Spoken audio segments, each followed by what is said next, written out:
impressive health benefits of brown rice. It cannot be ignored that brown rice is healthier, full of nutrition, and tastes delicious. It is a whole grain which has the outer bran layer and germ intact and therefore contains a higher amount of fiber, minerals, and vitamins.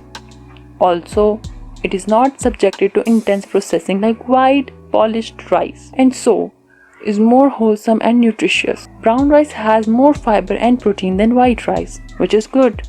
But brown rice also has more calories, more carbs, and more fat than white rice. Don't forget to like, share and comment on the video. Also subscribe my channel and hit the bell icon for more updates.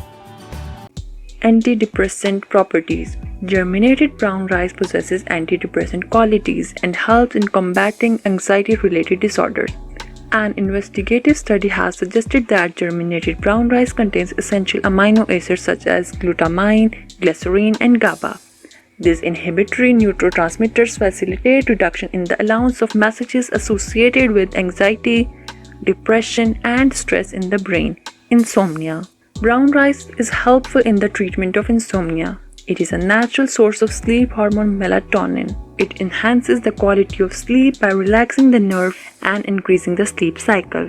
Strong immunity system. Brown rice is loaded with significant quantities of vitamins, minerals, and essential phenolic components, which help boost the immune system of the body. It nourishes the body, accelerates healing, and enhances its ability to fight infections. Bone health. Brown rice is helpful in the maintenance of healthy bones. It is rich in magnesium, which along calcium provides the bones their physical structure. Magnesium-rich brown rice prevents bone demineralization and is beneficial for medical conditions such as arthritis and osteoporosis.